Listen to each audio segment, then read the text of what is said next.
Welcome to the East Africa Classic Safari Rally, where the spirit of adventure meets the thrill of the open road.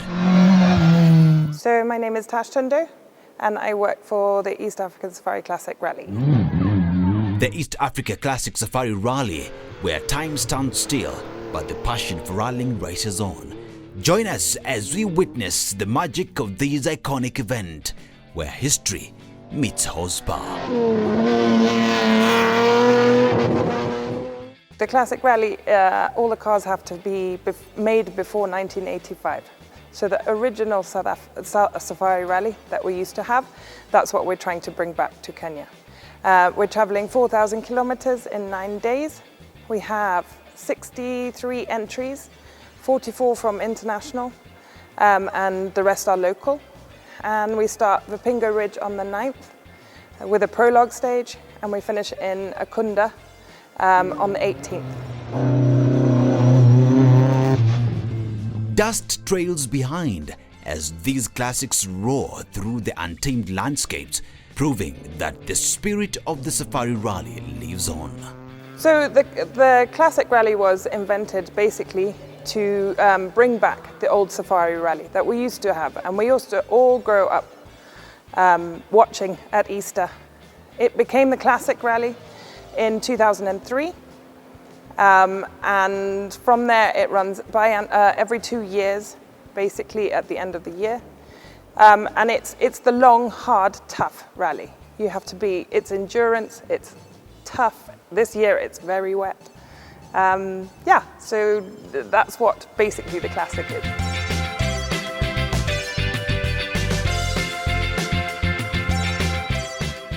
The last one we had Ken Block here, which was a privilege. But I think all in all, it's just such a fun, tough event. You know, we've got 1,000 people traveling over, this time 11 counties in Kenya. And there's such camaraderie, and it's like the old rally used to be.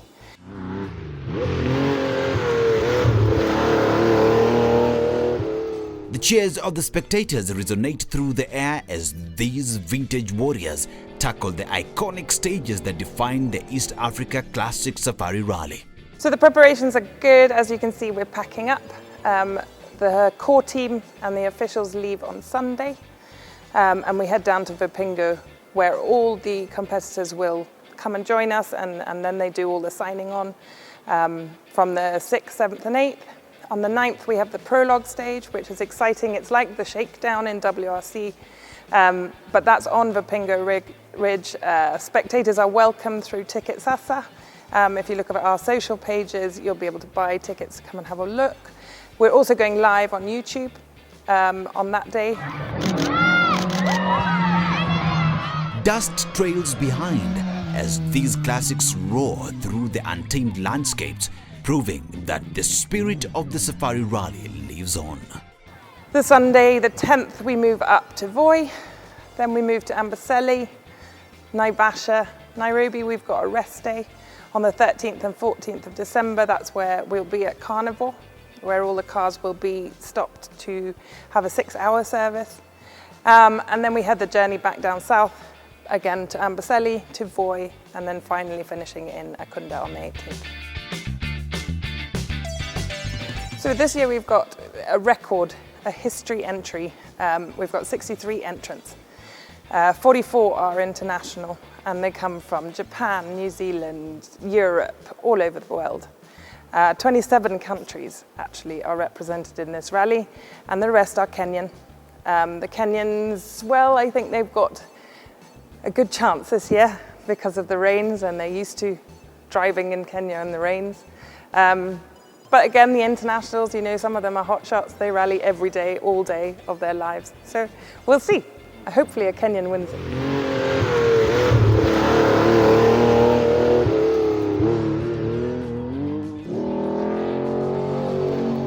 We have a team from Czechoslovakia coming, who's an all-ladies team. The driver, navigator and mechanics. So that's exciting. And then there are a few other lady navigators coming, but Olga is the only driver this year. You don't get a prize, you get the kudos of winning the safari, which is on most people's bucket lists. And if you win the safari, you know, that is a feat. It's amazing, because it is the greatest and toughest rally in the world. So I think it is the camaraderie, but we are racing. Remember that, you know, that we do 3 stages a day of competitive. So they are racing and they are servicing on the side of the road like they used to. So it is very competitive. And you have to look after your car. You have to get to the end. So it's the camaraderie there. It's the competition. It's, you know, they're all racing all day, every day for 9 days. This is not just a race, it's a journey through the hearts of East Africa, a celebration of endurance and precision.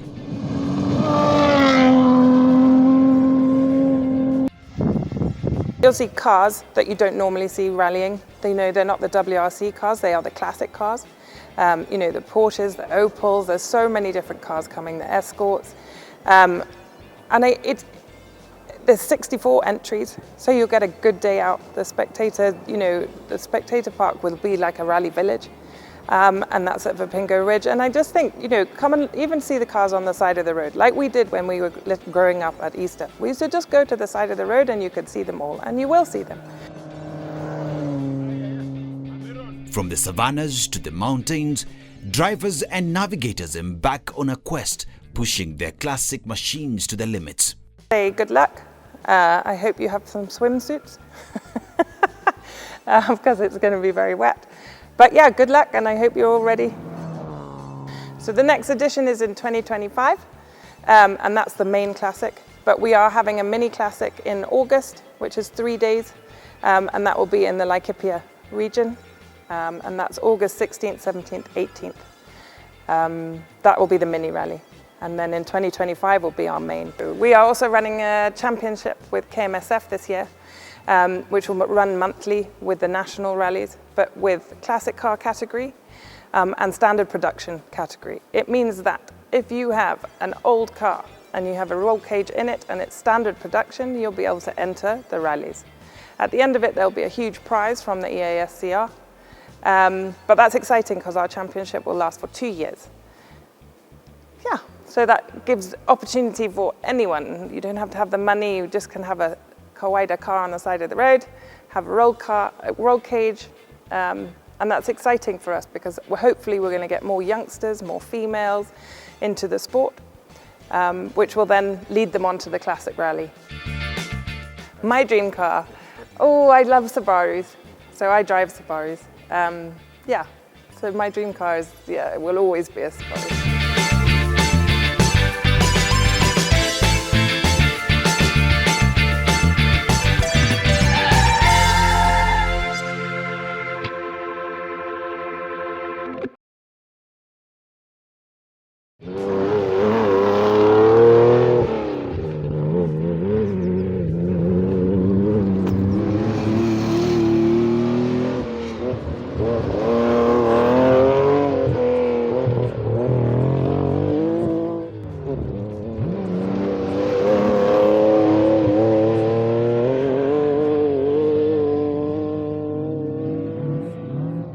It's not just a race, it's a connection to the rich history of rallying in this region. Navigating these challenging routes requires precision and teamwork. We meet one of this year's participants, Bengi and Gashui from Team 770. Hi guys, my name is Gatimu Mindo. I am a rally navigator and a rally enthusiast. Been in rally for the last almost 25 years and counting, and really enjoy being in the rally scene. My journey with cars started way back in when I was a young boy. I was always fascinated about machines and cars. So in terms of career choice, it was easy for me to move into the motor vehicle industry. I'm actually a motor vehicle engineer. I'm a mechanic. I do repair cars. I run a repair shop. So rally came second to, it was just part of the industry. So I just moved into rally as part of my hobbies. So I started the rally journey way back in maybe around the year 2002. First, of course, as a fan, you always start as a fan, follow the rally, then get to know the drivers who are rallying then, see where you can assist them, get involved in their repair, mostly in the service, which was my passion. Then I first got into motocross, which is motorbikes, then got into raid, which is a 4x4 cars off-road, before getting into the rally scene properly. And also did Rhino Charge. 2003, 2004, 2005, we're actually the third overall in 2005 in Rhino Charge. In the rally car, there are normally two people. There's a rally driver and the rally navigator. The driver, of course, is in charge of driving the rally car. He's the controls and everything. The navigator's work is to guide the driver, first of all, on the pace notes. Pace notes are notes of where you're driving to, what the terrain is, what the expectations are, and also ensuring that you don't miss any controls. Controls are where you're supposed to end a certain part of the rally or start. So just to make sure that you are on the right course, you are on the right time, and you are and the car generally has controls. Now, in retrospect for classic, in classic it's also good to have a bit of mechanical background as a navigator or as a driver, because it is more of an endurance rally than a sprint rally. So it's good to know what is happening to the car at any one time, if there are any gremlins, if there are any mechanical issues, whatever can be sorted in between, be sorted. And when we get to the end where we have a service, to be able to explain to the technicians or to the service crew exactly what needs to be done.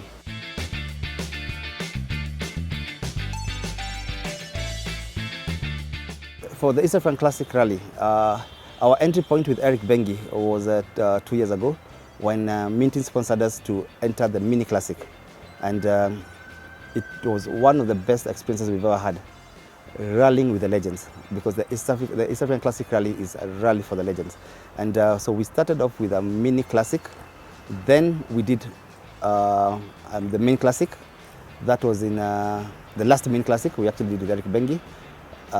Then this year, beginning of this year, Eric entered with Tony for the Mini Classic, and now we are in the 2023 East African Classic Rally. It's one of the best feelings that you can ever have. It's, 10 days of pure adrenaline rallying. It's one of the best, it's an epitome of rallying. Car preparation is paramount, because this is a car that's going to be bashed for 10 days continuously in rough terrain. So car preparation is top notch. We're doing it here at the workshop. Then the body preparation. Our bodies are going to be in this metal space for 10 days. So the body, physically, one has to be really prepared for this class, for 10 days of pure bush bashing. So the body has to be prepared, the car has to be prepared, and the spirit has to be A1. So our team is called 7 to 70 Motorsports. So 7 to 70 Motorsports team is a team that we've come together to ensure that we grow the next crop of drivers. 7 signifies the age at which the kids start racing. So we have 2 boys who are aged 8 and 10 in our team, and 70, well, hopefully, would be the age that we retire. So that's how we coined the name 7 to 70. Currently, we are a team of about 10 rally drivers, including the children, and we want to grow more and mentor our children or the youngsters into rallying. So our main aim is to mentor and work on 3 pillars: education, environment, and rallying.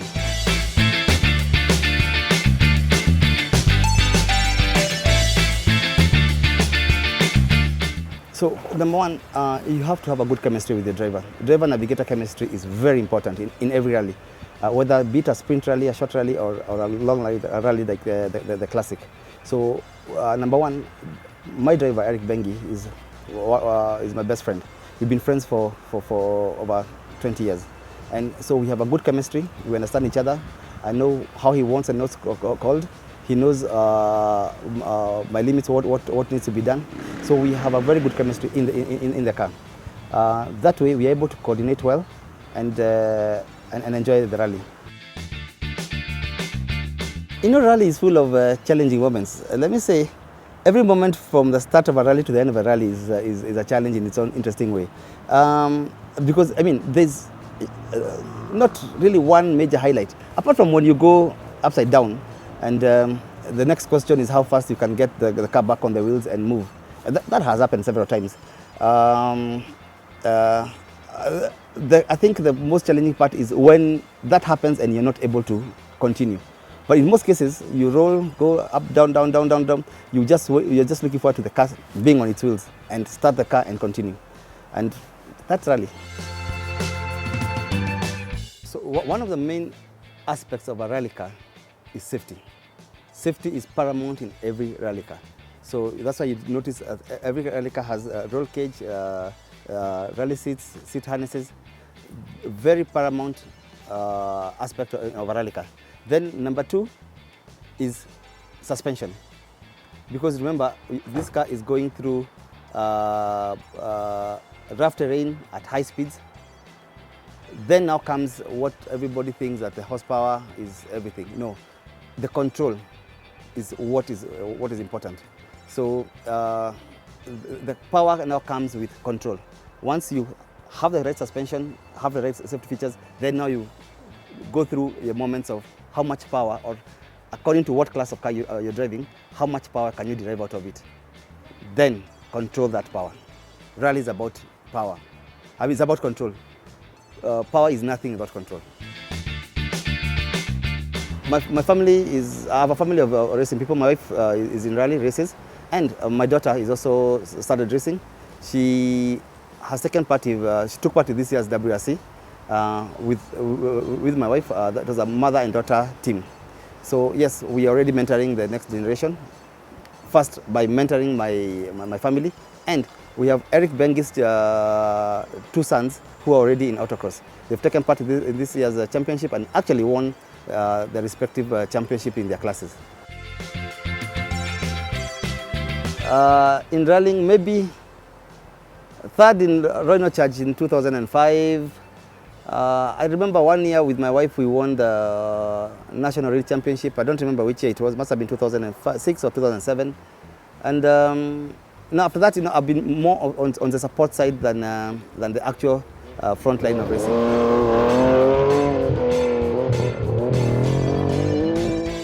Guys, let's come out and support the East African Classic Rally. Twendeni Classic, it's one of the best things that you can ever see. 10 days of real adrenaline, machine rolling, 5,000 kilometers, I mean, across 13 counties. It's more than a holiday that one needs. From Bipingo to Naivasha back to Kunda, it's amazing. It's going to be an amazing, amazing 10 days. So, Twendeni Classic. So this is the car that we're going to be using for the classic East African Classic Rally. It's an Opel Kadett, 1800cc. We're just getting it spruced up and ready for the grilling event. It's an 1800cc. It's fuel injection. It's not carburetor. It's a single overhead camshaft. So distributor driven. And basically, it's a change from what we've had before, the carburetors. So I'm sitting on the driver's seat. My seat is going to be the navigator side. So these are my controls, my trip counters. This is the most important things that I need: the trip counting and direction. So of course, it's a 5-speed manual gearbox. This is for hydraulic handbrake for turning. Because when we get to corners, we just want to throw the car and pull the handbrake to turn. So of course, you can see the safety features like I said earlier. Yeah, a roll cage round, the seats, and the belts. Yeah, the harnesses. Once you sit in this car, you're safe. That is one of the most important features, safety. So these are trip counters. So this Saba trip, you can works in a way that you can adjust mileage, just say according to the notes, and then this will be my cumulative distance counter. Because one of the things about classic rally is that distance is very important. Where you are at any one time is key. We don't go to see the route before. The night before, we get the notes for the following day. So it's up to me, the navigator, to go through the notes, look at what cautions are there, try and internalize what the expectations are, brief my driver on what I expect to find, make a plan, and then, most important, be on the right note and the right mileage. So notably, you can also notice that the navigator seat is right behind. I really don't need to see outside as much as I need to be on the trip, and it's low. So the driver needs to see the road properly. For me, most important is to feel the road and give him the right note. Each classic car tells a story, and as they race through the East Africa, they become a part of the legacy that is the Classic Safari Rally.